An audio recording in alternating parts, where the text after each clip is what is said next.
Spoštovani, lepo pozdravljeni na osrednjem bogoslužju v Cerkvi Dobrega pastirja Novo mesto. Pozdravljeni vsi prisotni v tem prostoru, kot tudi vsi, ki posnetek tega bogoslužja spremljate na zaslonih. Verouka danes ni, zaradi začetka šolskih počitnic, je pa organizirano varstvo za najmlajše v času pridige. Pomoč naša prihaja od Gospoda, ki je ustvaril nebo in zemljo.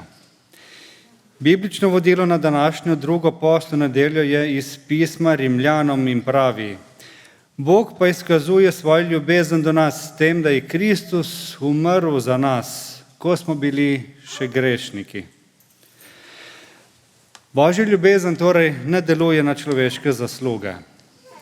Bog izkazuje svojo ljubezen do šibkih, do brezbožnih, do grešnih in tudi do sovražnikov. Božja ljubezen nima nobenih omejitev. Bog nas ljubi, preden naredimo kakršenkoli korak proti njemu. Skratka, Božja ljubezen ni odvisna od tega, kdo in kaj smo. Kot posamezniki se na to vse presegajočo ljubezen lahko odzovemo z naslednjo molitvijo iz psalma. Svoje poti, Gospod, mi daj spoznati, svojih steza me uči, vodi me v svoji resnici in me uči, saj ti si Bog moje rešitve, vate upam ves dan. Spomni se, Gospod, svojega usmiljenja, svojih dobrot, saj so od vekomaj. Grehov moje mladosti in mojih hudodelstev se ne spominjaj. Ti se me spominjaj po svoji zvestobi, zaradi svoje dobrote, o Gospod. Dober in iskren je, zato poučuje grešnike na poti. Preden bomo pristopili k prepevanju in slavljenju Boga s pesmimi, priznajmo svoje grehe in svojo grešnost pred Bogom z besedami. Usmiljeni Bog, križ tvojega Sina Jezusa Kristusa je dokaz tvoje ljubezni za našo odrešitev. Tudi danes priznavamo, da se premalokrat zavedamo Božje veličine in ne računamo na tvojo prisotnost. Tudi svoje lastne napake prevečkrat podcenjujemo. Zato te prosimo, usmerjaj naše življenje po svoji volji in se nas usmili. Vsa skesana srca Sveto pismo tolaži z besedami. Kristus je dal sam sebe za nas, da bi nas odkupil iz vse nepostavnosti in nas zase očistil kot svojo lastnino, kot lastno ljudstvo, ki je vneto za dobra dela. Zato naj bo slava Bogu na višavah in na zemlji, mir ljudem, ki so mu po volji. Amen. V nadaljevanju bomo zapeli uvodno pesem, ki pravi: On mi je radost in pesem.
Izvolite sesti, brate in sestre.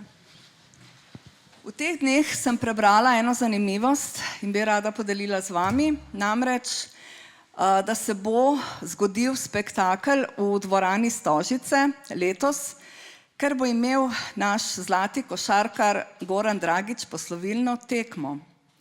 A tekmo v živo si bodo lahko ogledali le tisti, ki so lahko kupili vstopnice. Namreč nekaj manj kot 10.000 vstopnic je bilo razprodanih v 10 minutah. In Goran Dragić je ob tej novici na Instagram zapisal le tole: rabimo večjo dvorano. Pomislila sem, kako bi bilo lepo slišati: rabimo večjo cerkev. Ljudje smo navdušeni in hrepenimo po spektaklih, ki minejo. Evforija, ponos, veselje. Vse to je lepo in prav, da smo ponosni na svojo državo, na športnike. Radi smo del tega, kar gre hitro v pozabo in žal minljivo. Ob tem pa smo pripravljeni dati še veliko denarja. Tudi pred 2000 leti se je zgodil spektakel. Na svet je prišel rešenik sveta, Jezus Kristus. Ni prišel v dvorano, ampak v hlev, da je dostopen vsakemu, ki želi priti k njemu. Pri Bogu ni strahu, da bi ostali brez vstopnic. Edino, če sami oklevamo in ne želimo vstopiti na pot zveličanja. Bog nobenega ne zavrne, pusti pa nam prosto pot. Toda tudi ta pot se bo nekoč končala, takrat pa bo za marsikoga prepozno in vstopnice za nebeško kraljestvo ne bo več možno dobiti. Zato, dragi prijatelj, ne oklevaj in ne oklepaj se tega, kar mine, ampak se oprimi Jezusove roke, ki ti jo ponuja.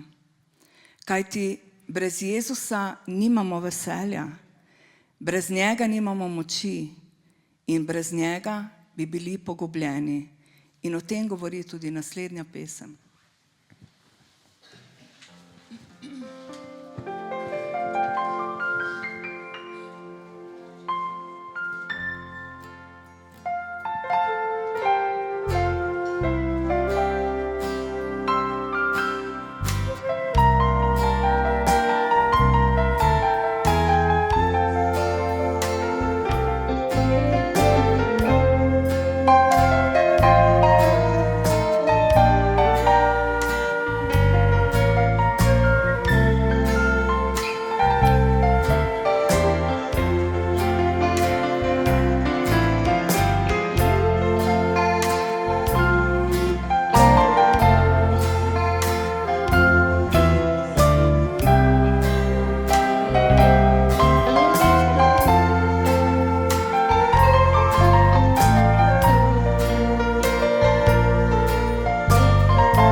Naslednja pesem pravi: Ti si moj lončar, jaz pa sem glina.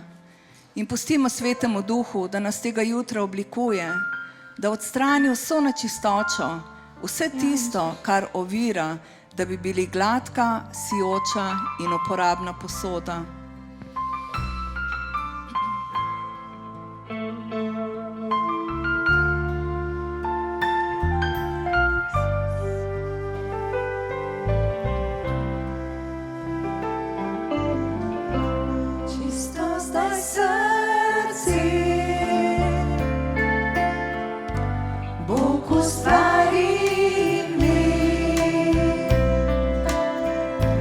In obnovi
Gospodovo veličastvo je napolnilo Božjo hišo, piše v 2. Kroniški.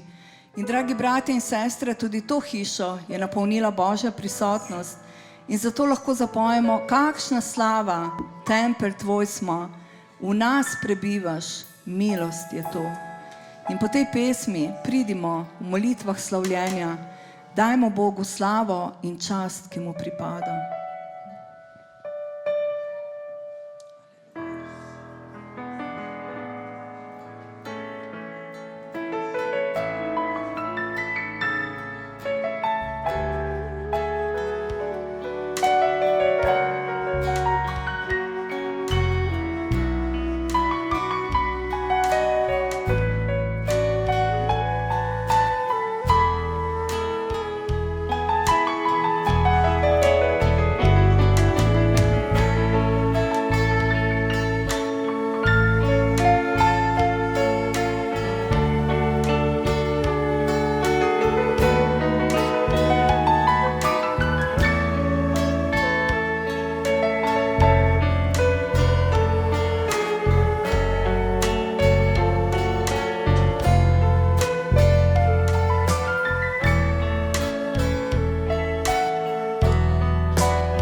ti odgovori.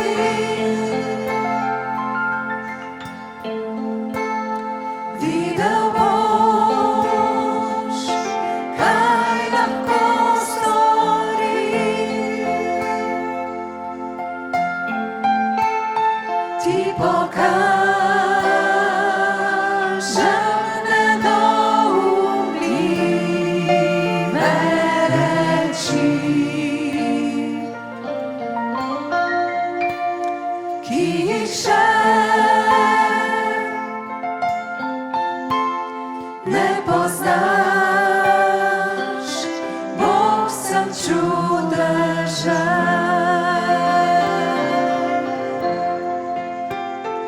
Liči me, ti odgovori.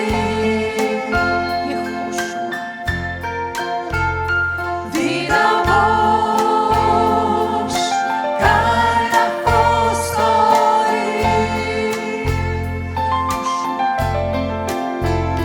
Ti pokažem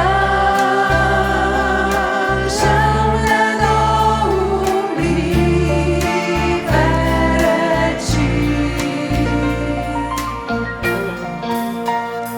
ki jih še ne poznaš. Bog, sem čudežen.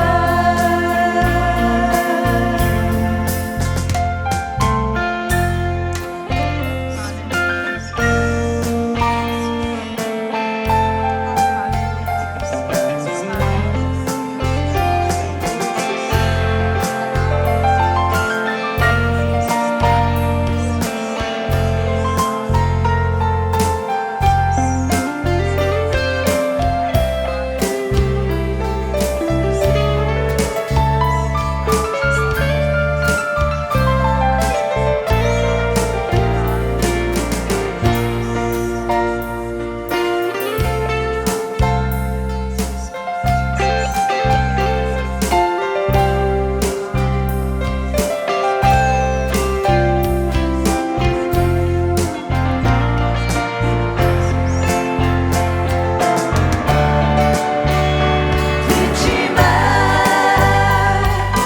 ti odgovori.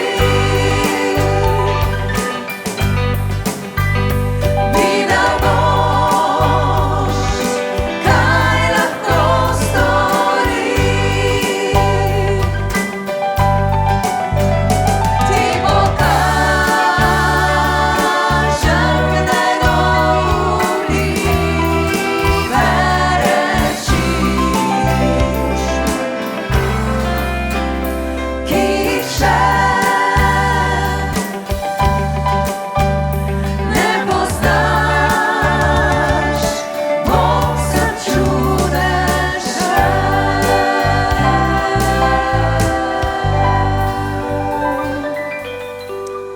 Jezus, hvala ti, da si ti dostopen vsakemu človeku. Hvala ti, da te lahko kličemo, ko je hudo. Hvala ti, Jezus, da si z nami v vsakem trenutku. Hvala ti, Jezus, da ti vidiš vsakega svojega otroka, da ti vidiš vsako solzo, vsak vzdih, vsako zlomljeno srce. In zato te kličemo tega jutra. Pridi, Gospod, zaceli vse rane, zaceli, Gospod, vse tisto, kar je zlomljeno, kar, Gospod, kar ne moremo več naprej. Ti nam pomagaj. Pomagaj nam, Gospod, bodi z nami na tej poti, blagoslovi nas, ščiti nas, Jezus. Prosim te, Gospod, v tvojem imenu. Hvala, slava in časti. Haleluja, Jezus. Haleluja, slava ti, Jezus. Naše oboževanje bomo zaključili s kolekto, s pesmijo Hozana.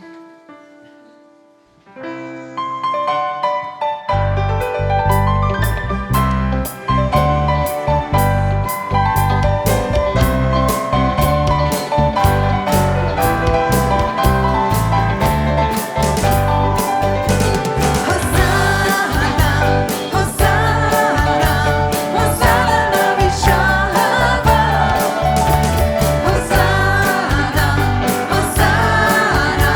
Hosanna na višavah.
Amen. Izvolimo sesti.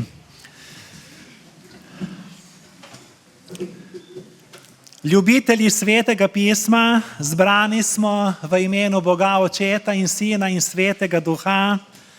In danes je verska oddaja Nova obzorja na televiziji Novo mesto, vaš kanal, ravno tako iz naše cerkve. Nenavaden odlomek bomo prebrali na današnjo drugo postno nedeljo, in sicer iz 4. Mojzesove knjige, 21. poglavje od 4. do 9. vrstice. 4. Mojzesova knjiga, 21. poglavje od 4. do 9. vrstice. Bronasta kača. Odpravili so se od gore Hor po poti k Trstičnemu, to je Rdečemu morju, da bi obšli Edomsko deželo. Ljudstvo pa je postalo nepotrpežljivo na poti. Začelo je govoriti proti Bogu in Mojzesu. Zakaj sta nas izpeljala iz Egipta, da umremo v puščavi? Saj ni ne kruha, ne vode in ta borna jed se nam že gabi. Tedaj je Gospod poslal med ljudstvo strupene, dobesedno ognjene kače. Pikale so ljudi in mnogi iz Izraela so umrli. In ljudstvo je prišlo k Mojzesu in so rekli: grešili smo, ko smo govorili proti Gospodu in proti tebi. Moli Gospodu, naj odstrani kače od nas. Mojzes je torej molil za ljudstvo. Nato je Gospod rekel Mojzesu: naredi si strupeno kačo in jo obesi na drog. Kdorkoli je pičen in jo pogleda, bo živel. Mojzes je napravil bronasto kačo in jo obesil na drog. Če je kača koga pičila in se je ozrl na bronasto kačo, je ostal živ. Amen. Blagor tistim, ki Božjo besedo poslušamo in se po njej ravnamo. Smo v postnem času, ko se kristijani pripravljamo na največji krščanski praznik, na Veliko noč. In prebrano besedilo se nam zdi daleč od tega, da bi to sodilo v 21. stoletje. Čudi nas, da je tak zapis sploh v Svetem pismu. Kače v puščavi so nekaj običajnega, vendar takrat so prilezle v izraelski tabor v nenormalnem številu. Kaj menimo o kačah? Marsikaj. Nekateri jih jedo kot poslastico. Večina se nas jih zelo boji. Legenda pravi, da je sveti Patrik kače pregnal z Irske, a so še vedno tam. Kačo kot simbol najdemo v literaturi, umetnosti in tako rekoč v vseh religijah. Nanjo tudi pomislimo takoj v povezavi z Adamom in Evo, skušnjavo v rajskem vrtu. Ob tem, kar smo prebrali, je izzvana naša verska, teološka občutljivost, prav tako pa tudi naš znanstveni razum. Sprašujemo se, kakšen Bog je to, da je poslal med ljudstvo strupene kače, da so jih pikale in so umirali. In to ni podoba, ki naj bi vabila k Bogu, ampak je prej alarm za pobeg. Torej, to je en dokaz, kako moramo Sveto pismo strokovno, pravilno brati, tolmačiti in ga umestiti v pravo ozadje, v pravi družbeni kontekst, kajti sicer je lahko vse narobe. V današnjem neobičajnem branju se srečujemo s kačo na drogu.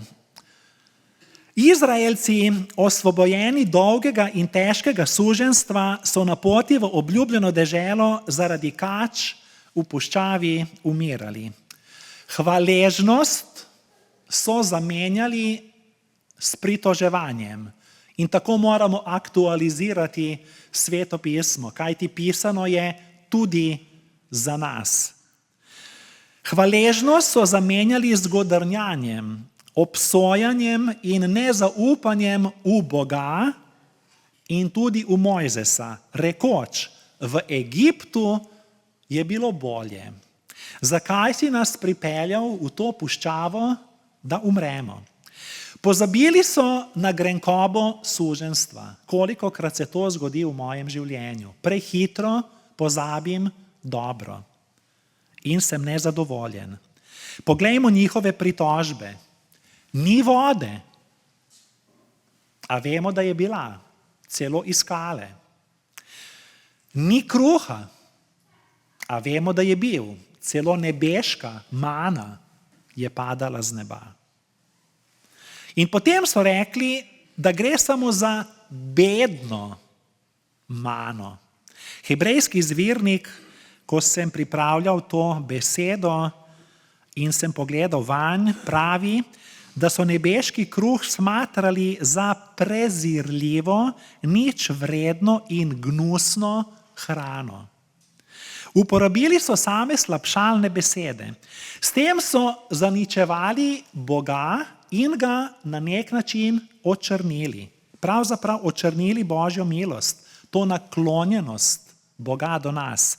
Pravzaprav so govorili, če parafraziram, Bog tvoja darila sploh niso darila. Bog tvoja milost sploh ni milost. Za nas ti je vse eno. Ne daješ nam blagoslova, ampak vse drugo. To so si mislili v nekem trenutku o Bogu. Sprašujem se, kako sem tudi jaz lahko tako nehvaležen. Kako lahko tako hitro pozabim na odrešitev iz svojega Egipta. Naj postavim vprašanje nam, ali smo kaj drugačni, ali pa smo hitri v prigovarjanju. Vsakič, ko se pritožujem, zastrupljam sebe. In vsakič, ko godrnjam proti cerkvi, trosim strup naokoli.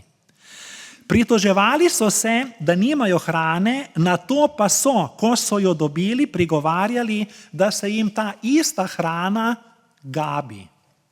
V resnici ni šlo za to, kaj je bilo okoli njih, v resnici hoče pisec povedati, da je pomembno to, kar je v nas, kar se dogaja v mojem srcu. Njihov želodec je bil poln nebeškega kruha, mane, to, da v njihovem srcu in kolikokrat je tudi v mojem srcu strup. In Božje hrane so se naveličali, imeli so veliko pripomb glede Boga in v tem primeru tudi glede Mojzesa. Vse, kar je bilo prej dobro, so v hipu pozabili. Stvari so vzeli v svoje roke in zato je vedno postni čas, čas preverbe sebe, ne drugih.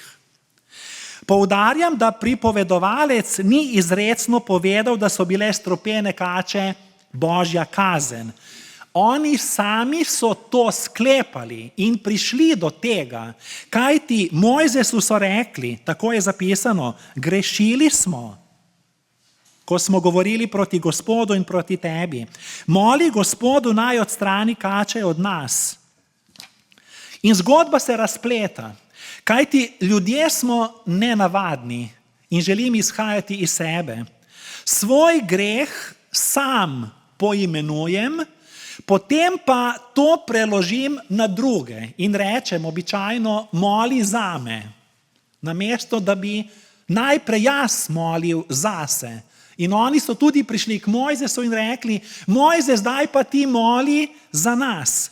Torej jaz se moram kesati, jaz moram najprej moliti zase, ne pa svojih bremen prelagati na druge. Seveda, drugemu služimo z ljubeznijo tudi na ta način, vendar ne morem sebe izvzeti. Hoteli so, iz cele zgodbe vidimo, naj Mojzes prepriča Boga, da bi Bog odstranil kače. Naj Mojzes vpliva na Boga, naj Mojzes posreduje pri Bogu. To, da Bog tega ni storil, ampak je imel en drug načrt, veliko boljši, veliko večji. In sprva je bilo to za njih veliko razočaranje. Torej, Bog ni ustvarjen po naši podobi. Bog ne igra po naših pravilih. Mi hočemo vzeti stvari v svoje roke, ker hočemo biti vedno Bog brez Boga. Toda suvereni Bog je neodvisen. Ni odvisen od nas, je svoboden. Zato je za nas skrivnosten. In hvala Bogu, da je tako. Mi bi ga radi udomačili in z njim upravljali po principu, kot sem rekel že v nedeljo, Bog poslušaj, tvoj služabnik govori. Bog poslušaj, tvoj služabnik govori. Ker je Bog drugačen od naših pričakovanj, si kristijani 3. tisočletja Boga predstavljamo kot nevarnost. Včeraj sem bral v časopisu Delo, kako si ljudje Boga predstavljajo celo kot pošast, ko povezujejo starozavezne dogodke iz Svetega pisma, zgodovino in življenjem ljudi, vendar k temu ne pristopajo teološko, ampak tako, kot piše. Namreč, zato je naloga pridigarja, da razbija napačne predstave in ustaljene vzorce, torej te stereotipe o Bogu. In ko to počnemo delati, ko to začnemo delati, imamo vedno nasprotnike. Tudi Jezus jih je imel, ker je prišel Boga predstaviti v pravi luči, kot očeta, kot ljubečega. In zato so to zavrnili, so ga sovražili, kritizirali, klevetali, mu zavidali, lagali, celo rekli, da deluje z močjo hudega duha, končno ga krivično obsodili in kaj? Križali. Torej, najtežje je razbiti verske predsodke. Predsodki so zelo močni. Vsi že veste, da imam rad Alberta Einsteina in vedno o njem, oziroma kar je on rekel, tudi rad preberem. In Albert Einstein je rekel, da je predsodek težje razbiti, kakor razbiti atom. On je vedel, o čem govori, kajti bil je strokovnjak na tem področju. Torej priznam, da je težko doumeti, kar je zapisal evangelist Janez, ko pravi, Jezus je dobri pastir.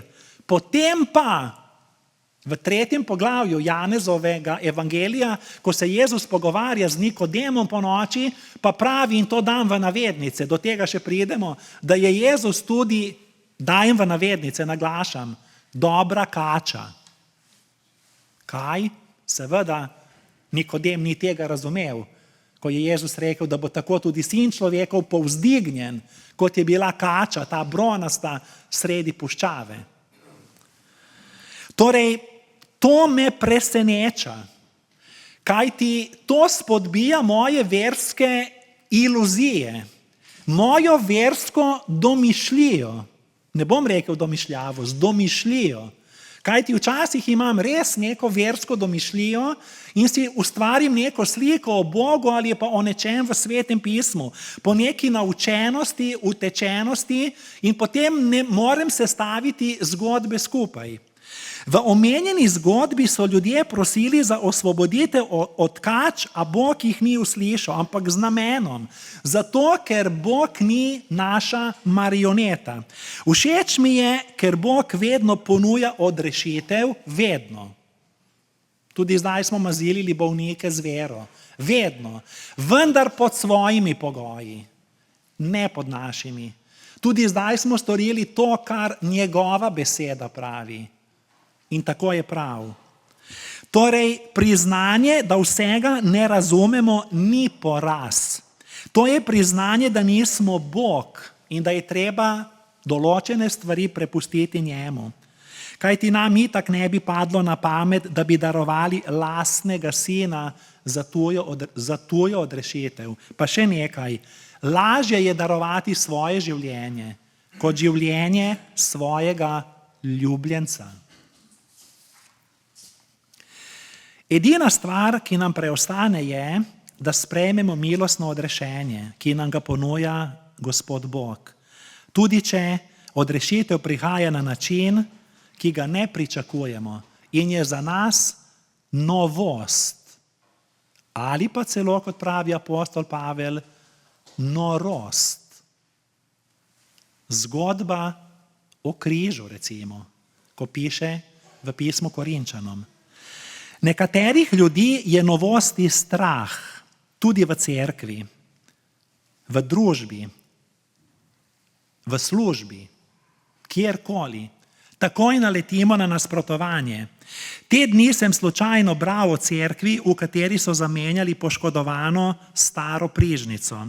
Starejša vernica je duhovniku ugovarjala, da tega ne bi smel narediti, rekoč, s te stare prižnice sem prvič slišala evangelij in toliko blagoslovljenih pridig. Zaradi te stare prižnice sem sprejela odrešenika Jezusa. Kaj bom pa zdaj storila?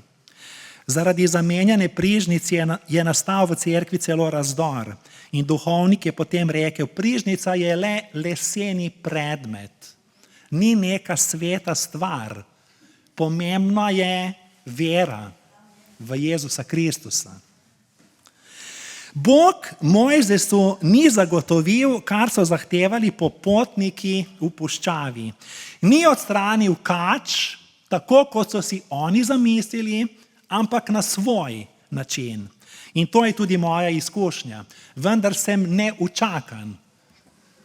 Bog ne ponuja neke čarobne rešitve. Večkrat se moram najprej soočiti s svojimi strupenimi kačami, se spopasti s kačjimi kraji svojega življenja. In namesto tega je Bog poslal drugačno kačo. Mojzesu je naročil, naj si naredi strupeno kačo, ognjeno, pravi hebrejski izvirnik. To pa zato, ker ko je bil ta kačji ugriz, so verjetno, pravijo Judje, komentatorji, dobili vročico. In zato so rekli, da gre za ognjene kače. Mojzes je napravil bronasto kačo, torej mrtvo kačo, brez strupa. Bron je v Svetem pismu znak sodbe. Bronasto kačo in jo obesil na drog. Barva brona je podobna barvi puščavskih kač. Kača, narejena iz brona, ni bila resnična kača, ampak figura, podoba mrtve kače, brez moči in brez smrtonosnega strupa. In takšno bronasto kačo je Mojzes obesil na visok drog sredi tabora, da je bila vsem vidna. In morali bi mi tudi posnemati Mojzesa in evangelij Gospoda Jezusa Kristusa tako visoko povzdigniti, da bi bil vsem viden. Če je koga kača pičila in se je ozrl na to bronasto kačo, je ozdravel in je ostal živ. Zelo enostavno in vsem dostopno. Zdaj pa vprašanje, ali si predstavljamo Mojzesa v tej situaciji? Mi beremo to svojega gledišča. Zdaj pa se postavimo v Mojzesove čevlje. Kakšna je bila Mojzesova reakcija na takšno Božje navodilo? Bil je v precepu. Verjemite mi, ker je imel resne pomisleke. Namreč istemu Mojzesu je Bog dal 10 zapovedi. In zagotovo se je Mojzes spraševal, Gospod, ali nisi zapovedal, naj ne delamo nobene podobe? Nobene podobe. In ničesar, nadaljuje, kar bi imelo obliko tega, kar je na zemlji. Kača pa je bila podoba. Kako Bog? Kaj bomo zdaj malikovali? Zagotovo bi se tudi jaz tako spraševal, če bi dobil takšno navodilo. Ali si predstavljamo, kakšen šok in kakšen pretres je bil to za Mojzesovo vero? Poleg tega je bil vzgojen na egipčanskem faraonovem dvoru. Poznal je, moramo globlje gledati, njihovo kačje božanstvo z imenom Apep, ki je utelešalo zlo, temo, smrt. To dokazujejo tudi egipčanski hieroglifi. Apep je bil glavni sovražnik boga sonca z imenom Ra in ta hudobna kača so verjeli Egipčani, da se je priplazila iz reke Nila. In egiptologi, strokovnjaki, pravijo, da so si nekateri faraoni zlobni dali celo tak vzdevek po takšni kači. Mojzesovo zaupanje v pravega Boga, moje bi tudi bilo, je bilo na preizkusu. Predvsem pa, kako naj zdaj to pove ljudem, kajti ti isti ljudje so živeli stoletja v Egiptu in so poznali tudi egipčanska božanstva, tudi to božanstvo. Torej, pravilna razlaga Svetega pisma je zelo pomembna. Sicer jaz padem v nevero, v ateizem ali pa v drugo smer, krivoverje. Mojzes se je zavedal, da je na preizkusu tudi vera naroda, kajti v tem bi lahko videli elemente malikovanja. To, kar je Bog prepovedal. Smo v postnem času, ko poglabljamo svojo vero, svoje zaupanje v Boga in tudi v medsebojne odnose. Zato to zahteva tehten premislek. In Božje ljudstvo v puščavi je bilo ob povabilu naj zrejo na bronasto kačo obešeno na drogu. Božje ljudstvo je bilo pred težko odločitvijo.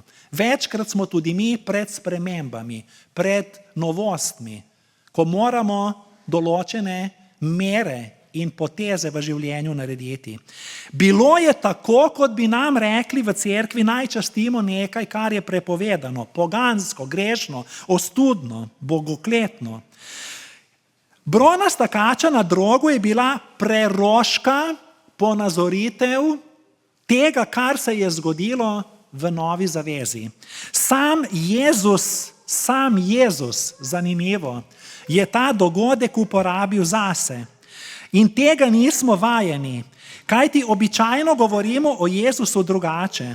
Povezujemo ga z lučjo sveta, z dobrim pastirjem, s kruhom življenja, živo vodo, z dišečo lilijo, jutranjo zvezdo, nikakor pa s tem, kar Jezus sam potem v 3. poglavju Janezovega evangelija pove. Torej, proti temu imamo tudi sami lahko veliko pomislekov. Toda v resnici je Jezusov križ tak, kot pravi Pavel, hkrati čudovit in nerazumljiv. Namreč na njem vidimo sramoto, ponižanje, goloto, pljunke, okrvavljeno telo, hkrati pa vidimo poslušnost do same smrti, darovanje, požrtvovalnost, ljubezen, blagoslov, Božjo slavo, zmago, večno življenje. Včasih Bog ne odstrani stropenih kač iz moje sredine, ampak mi ponuja rešitev. Ko govorim o teh stropenih kačah, govorim simbolično. Torej ne mislim na nikogar od ljudi ali predmetov, ampak karkoli, s čimer se moram soočiti.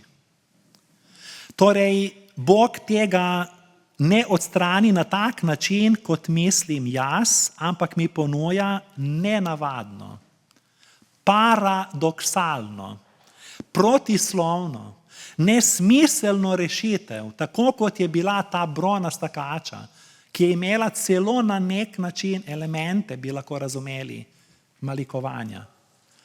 In tako težko sprejmem potem Boga na tak način. Zato je potrebna vera. Vera. Namreč, ker Bog deluje lahko tudi drugače, kot si jaz predstavljam. In večinoma drugače naredi, kot si jaz zamislim, ker je pač Bog Bog. Namreč, Usporednica Jezusove razlage glede bronaste kače v puščavi je osupljiva. Ljudje so se najbolj bali strupenih kač, a ravno pogled na kačo jim je podaril odrešenje. Tisto, kar ubija, prinaša ozdravitev in življenje. Nelogično bi rekli, paradoksalno. Torej gre za protistrup, to pa poznamo, recimo iz medicine. Protistrup je sredstvo, ki nevtralizira učinke strupa. Deluje zato, ker je bil protistrup izpostavljen strupu, proti telesa v telesu, pa to pretvorijo, lahko poenostavim, v zdravje, v zdravilo. In Jezus je bil izpostavljen smrtonosnemu strupu greha. To je najhujši strup, greh, sovraštvo, jeza, maščevanje, zavist, malikovanje. Svojo smrtjo je premagal našo smrt. Edini protistrup za smrt je prelita kri brezgrešnega Božjega Sina. In kje lahko dobim ta duhovni protistrup? Kje? V lekarni, na recept, v bolnici, v farmaciji? Ne, v cerkvi. V cerkvi. Poglejte, križ. Pri Gospodovi večeri, torej pri zakramentih, pri krstu, pri branju Božje besede, pri Božjem odpuščanju. Ko govorimo o protistrupu, takoj lahko pomislimo tudi na fizikalno zakonitost, na 3. Newtonov zakon o vzajemnem učinku. To je zakon o akciji in reakciji. Če prvo telo deluje na drugo telo z neko silo, potem tudi drugo telo deluje na prvo z nasprotno enako silo. Torej, ne bomo šli v to, je pa to dokaz, da ima znanost osnovo v Bogu, kot je tudi Einstein in ostali znanstveniki potrdili. Kajti to isto se je zgodilo v puščavi. Tisto, česar se bojiš in misliš, da je ravno strup, te nelogično rešuje.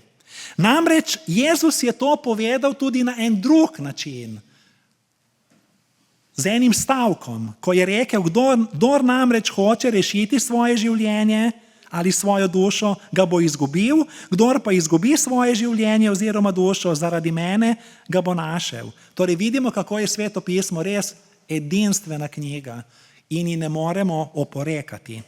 Naj pojasnim, da je zmotno trditi, da vere ni treba dokazovati, ampak jo le sprejeti. Češ dokazi sodijo v domeno znanosti, vera pa ne. Cerkev je utemeljena na argumentih.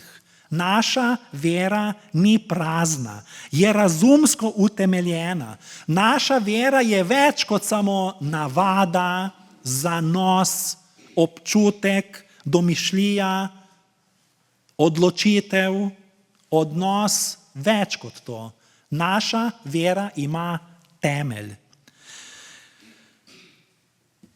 Ko potujemo skozi 40-dnevni postni čas, ugotavljamo, da nam Bog ne da vedno tistega, kar ga prosimo. Ne prežene strupenih kač na tak način, kot bi mi radi.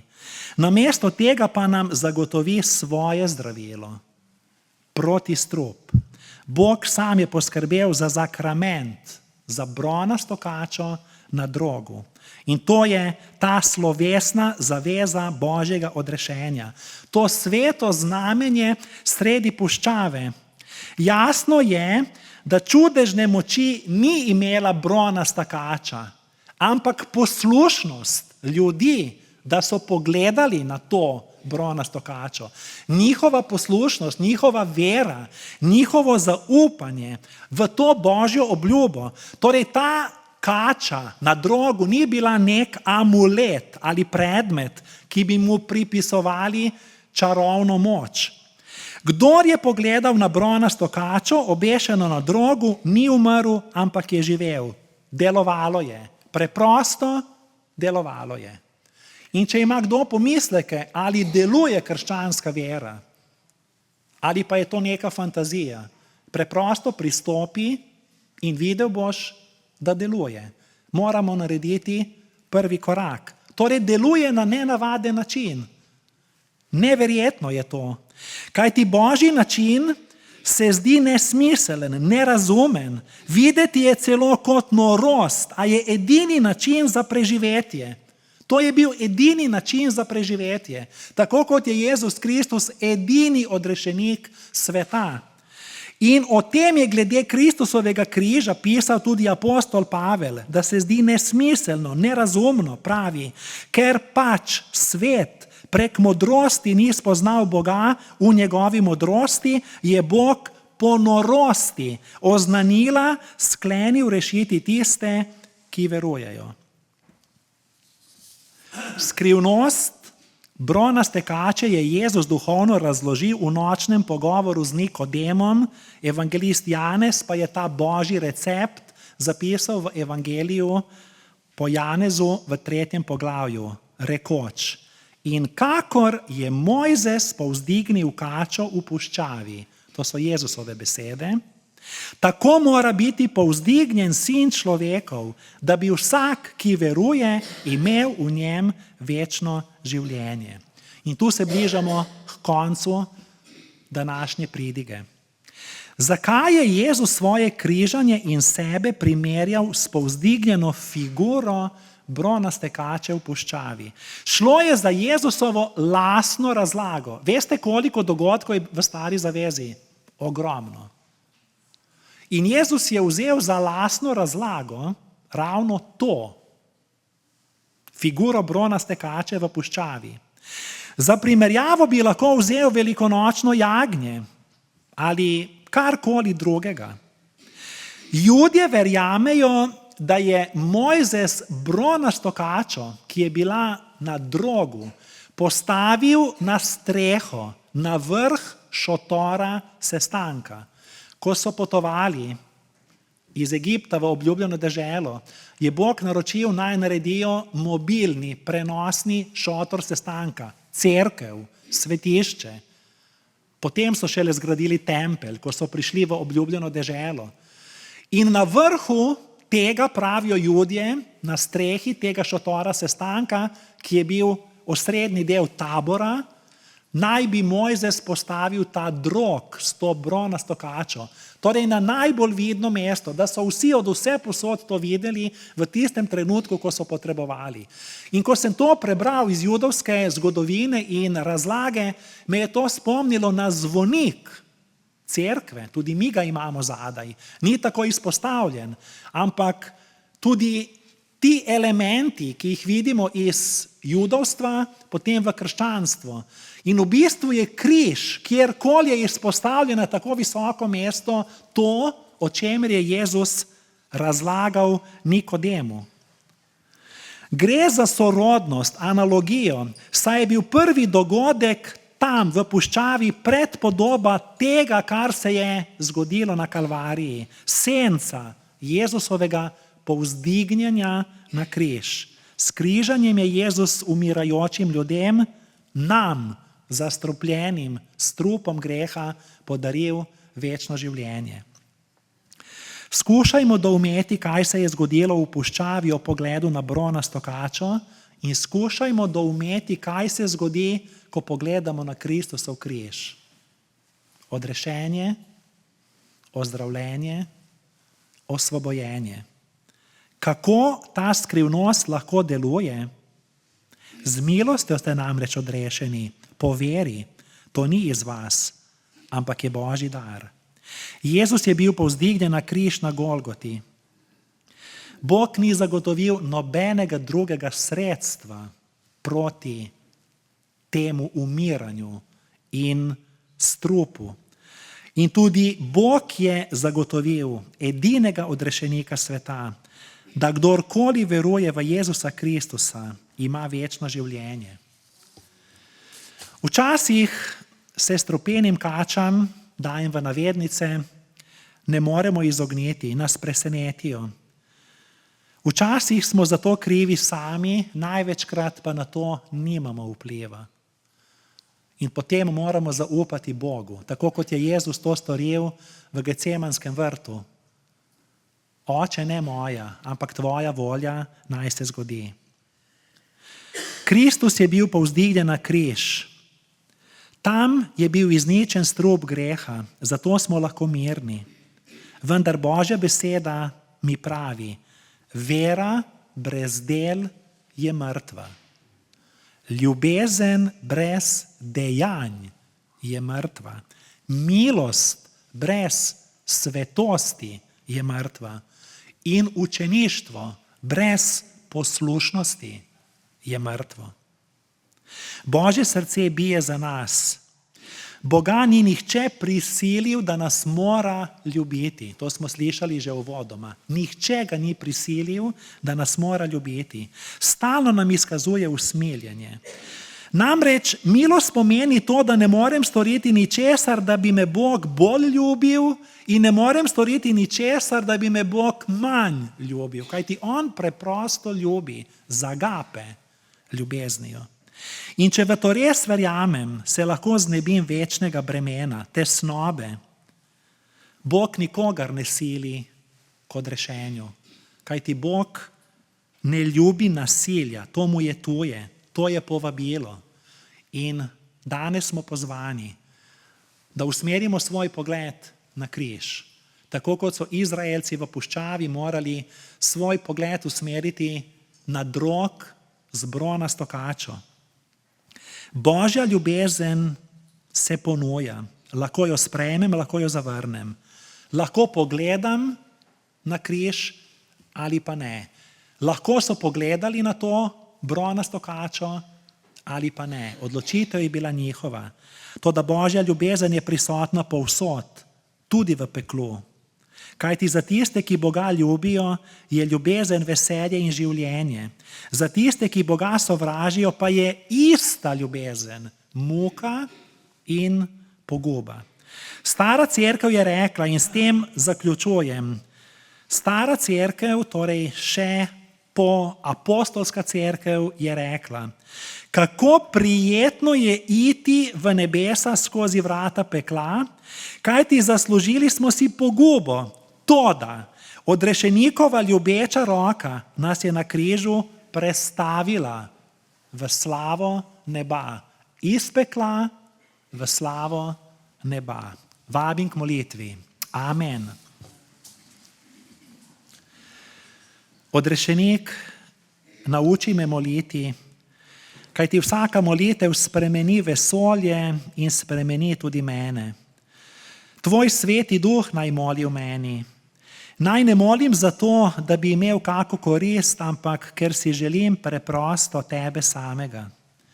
Nauči me sprejeti skrivnost odrešenja po veri cerkve. Preišči, razkri mi moje grehe.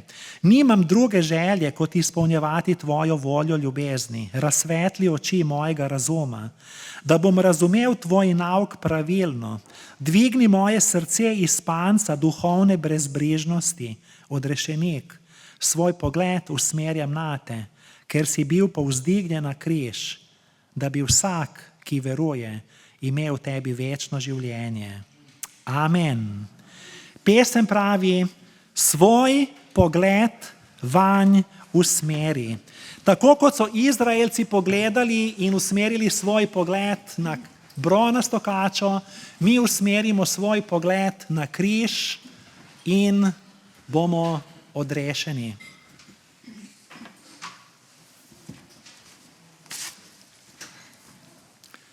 Svoj pogled vanj usmeri.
Gospod naj te blagoslovi in te varuje. Gospod naj da sijati svoje obličje nad tabo in naj ti bo milosljiv. Gospod naj dvigne svoje obličje nate in ti podeli mir. Amen.